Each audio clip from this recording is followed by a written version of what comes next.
Russia and China. Partnership and friendship forged by time. This year, alongside our Chinese partners, we mark a significant milestone, which is the 75th anniversary of diplomatic relations. The history of Russian-Chinese relations spans centuries, but October 2, 1949 holds a special place in it. On the second day after the founding of the People's Republic of China, the Soviet Union recognized the new China and established diplomatic ties with it. In the early days of China as a fledgling state, the Soviet Union provided substantial support to it. Over the decades, the bilateral relationship has faced numerous strength tests. But most importantly, we have shown strategic wisdom and perseverance.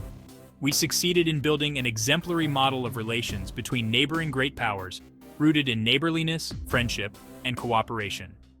Russia has invariably placed high importance on strengthening cooperation with its great neighbor. In 1996, the Russian-Chinese partnership has become strategic, and since then, its status has continued to rise. On July 16, 2001, President Vladimir Putin and Chairman Jiang Zemin signed the Treaty of Neighborliness, Friendship, and Cooperation, which laid a solid legal foundation for lasting, stable, and predictable relations between our countries. The treaty laid out the foundational principles underlying the bilateral dialogue, which remain valid to this day.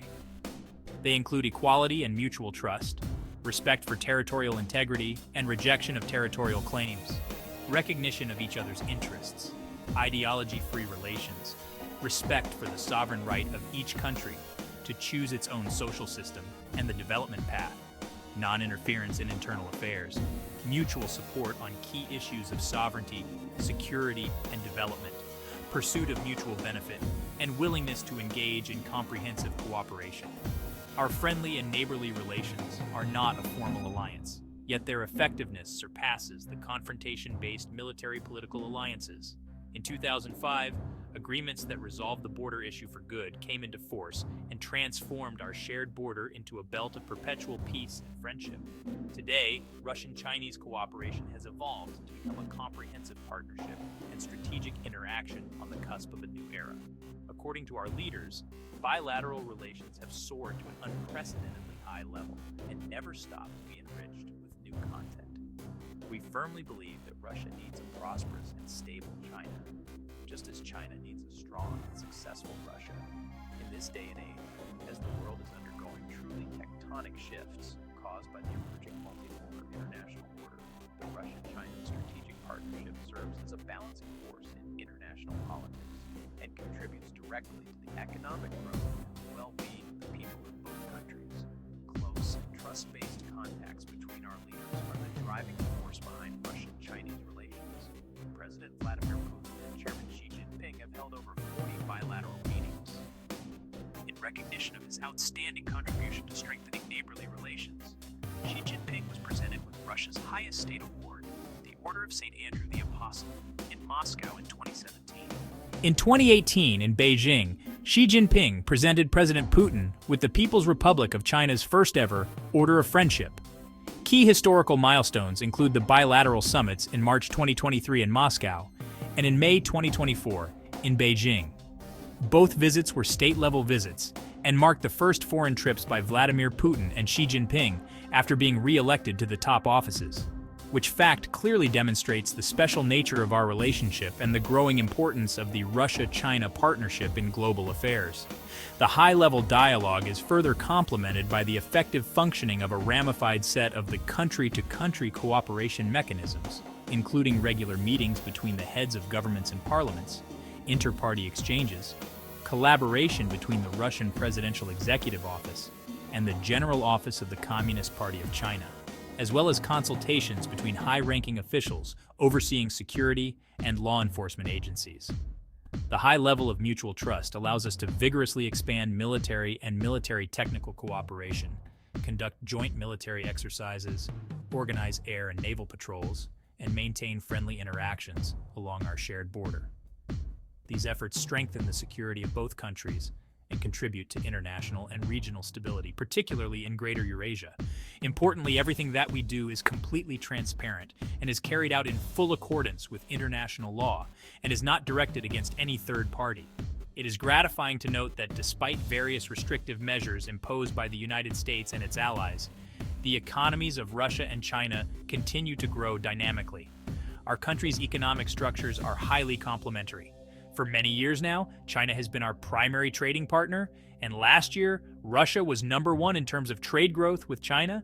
In 2023, bilateral trade exceeded $200 billion and continues to expand. Notably, nearly all bilateral transactions are now conducted in national currencies, namely rubles and yuans, with their share standing as high as 95%. The Russia-China practical cooperation positively impacts the daily lives in our respective countries. Russia plays a significant role in ensuring China's energy security. With natural gas supplied through the Power of Siberia pipeline, the environmental situation in major Chinese cities has improved. Russian agricultural products have become more popular with our Chinese friends, now ranking second only to energy in our exports to China. Meanwhile, China has become one of the main suppliers of automobiles to Russia, and the demand for Chinese machinery and consumer goods remains strong. Our mutually beneficial collaboration transcends trade. We are deepening ties in industry, investment, transport, and the high-tech sector, including advanced areas such as space exploration, civilian nuclear energy, fundamental research, and artificial intelligence. We stand ready to further strengthen comprehensive cooperation with China and work toward integrating our country's potential to ensure long-term economic and technological leadership. We are pursuing an ambitious goal of ensuring high-quality expansion of bilateral economic relations to 2030. To this end, major efforts have been deployed by government bodies and businesses. I'm confident that our joint efforts will result in significant progress. Mutual trust between Russia and China is further reinforced by expanding people-to-people exchanges. The number and quality of these interactions continue to grow. As part of the bilateral cross-years of culture in 2024 and 2025, hundreds of events have been planned in dozens of cities across Russia and China. More than 1 million tourists cross the border between our countries annually, and tens of thousands of students go to universities in both countries. Exchanges in sports, healthcare, and media are expanding as well. We are keen to maintain the high momentum of youth exchanges and to pass along the values of long-standing Russian-Chinese friendship, mutual respect, and neighborliness to the next generation. Regional cooperation is making a valuable contribution to our joint work as well. More than 100 agreements have been signed between Russian regions and Chinese provinces, and over 300 sister city agreements have been concluded at the municipal level. The Volga-Yangtze Regional Cooperation Mechanism continues to function effectively. The Intergovernmental Russia-China Commission for Cooperation and Development of Russia's Far East and Baikal region and China's Northeast is playing a crucial role in this process. Our country's close interaction in the international arena is highly commendable. The Russia-China foreign policy partnership strengthens the legal foundations of the multipolar world order, takes into greater account the interests of the global South and the global East, helps overcome the legacy of colonialism, and counters modern neo-colonial practices. We are staunch advocates of upholding the principles of the UN Charter in their entirety and interconnectedness.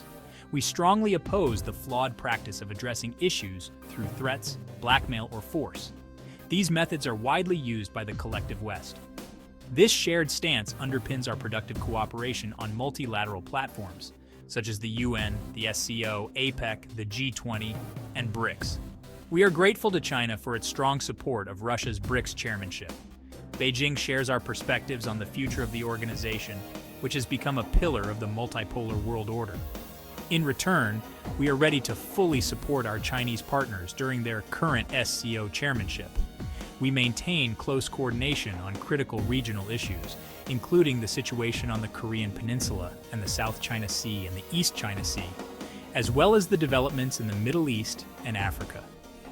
We appreciate China's balanced and consistent stance on the Ukraine crisis. The initiatives put forward by Beijing for a political and diplomatic settlement address what matters most, which is to eliminate the root causes of the conflict, including NATO's many years of eastward expansion, which undermines Russia's core security interests. The creation of a Western-backed anti-Russia military bridgehead in Ukraine, the US and the EU-backed 2014 coup in Kiev, and the Zelensky-led neo-Nazi regime's policy, seeking to wipe out everything Russian, including language, culture, media, and the Orthodox Church. Russia and China hold similar views when it comes to assessing the risks posed by the West's efforts to push forward the Indo-Pacific project in the Asia-Pacific region, which seeks to undermine the region's ASEAN-centric security architecture by creating limited military and diplomatic facilities. The United States and its allies are deliberately ratcheting up tensions in the Taiwan Strait. Counter to the previously recognized by them obligations to uphold the One China principle, they continue to fortify political and military ties with the island's authorities.